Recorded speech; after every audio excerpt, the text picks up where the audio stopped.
Third graders, what's up? It's Mr. Stanley. How you doing? It's another day of learning subtraction and addition with three-digit numbers. So let's put our math hoodies on and let's get ready to go. So today we're going to take a look at exploring the algorithm for subtraction.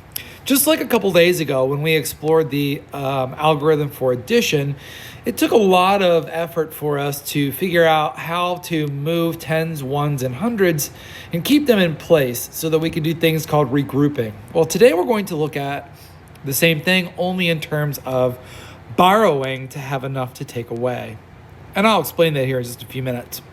So today we're going to take a look at more three-digit problems. So we're going to take a look at this very first one together.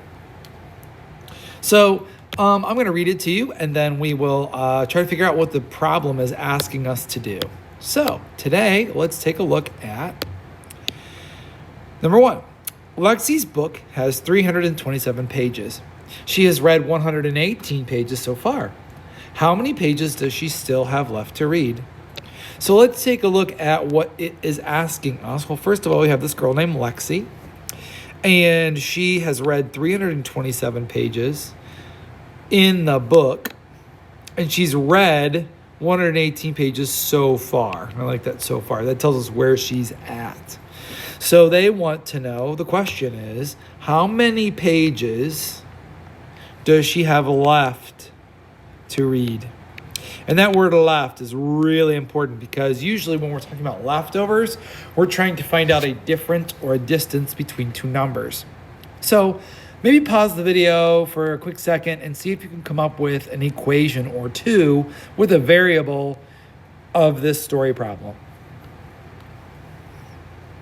Okay, so if you have a couple of equations, maybe you came up with this one, 327 minus 118, and I'm just going to use P for pages.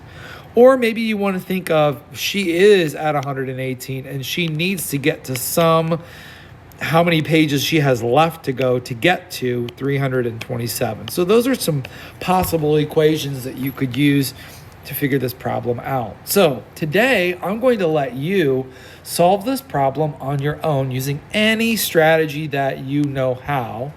And pause the video and try that out. And then I'm going to go over some maybe possible ways you probably use to solve either of these two equations. So pause the video and we'll take a look at some strategies. Okay, so here we are. We're back and we're going to take a look at some possible strategies for today on that particular problem. So one problem that we had or one problem that we could look at would be David's problem. So here's David's constant difference method. And what David did is that he knew that 118 was real close to a friendly number that he knew. So he added 2 to it to get to 120. And because of the constant difference method, we add 2 to each number. And then this equation, 329 minus 120, is easier to solve. So we have 300 minus 100 is 200, 2 minus 2 is 0, or 20 minus 20 is 0, and 9 minus 0 is 9. So David got the correct answer there of 209. Let's take a look at the next one. Here's Lupe's find the difference method. Many students in my class love this method, where they'll take the lower number and try to get to the higher number and find the distance in between. So we add 2 to get to a friendly number, then 80, 100, and then add the rest, which gets Lupe to 209. Let's take a look at the next one. Here's Ryan's negative number method. Not a huge fan of this unless you understand what negative numbers are. So what Ryan did was he took away the 3 and the 1, or the 300 and the 100, to get to 200. He took away the 20 and the 10 to get to 10. Now, you can't take away 7 from 8, but if you did take away 8 from 7, you would end up with a negative 1. So then you add up all of those numbers, which is 200 plus 10 minus 1, which is 209. That's how to do the negative number method.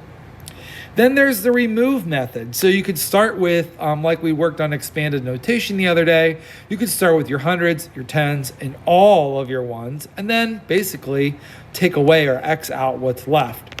And that's what Jason did.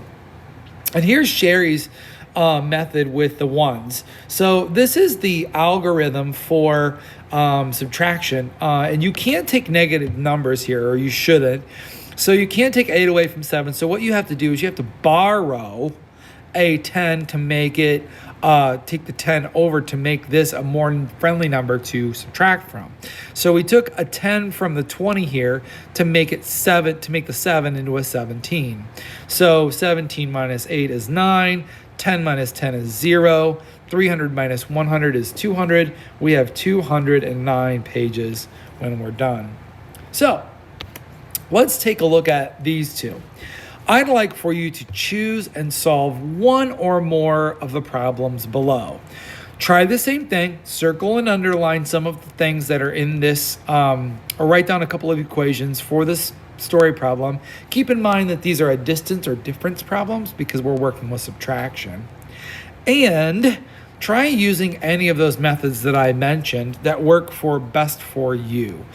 And that would include the algorithm if you understand how to maybe give it a try. If not, try them on your own or try one of them on your own. And in the next video, we're going to take a look at the actual meaning of the algorithm. Good luck, and I'll see you in the next video.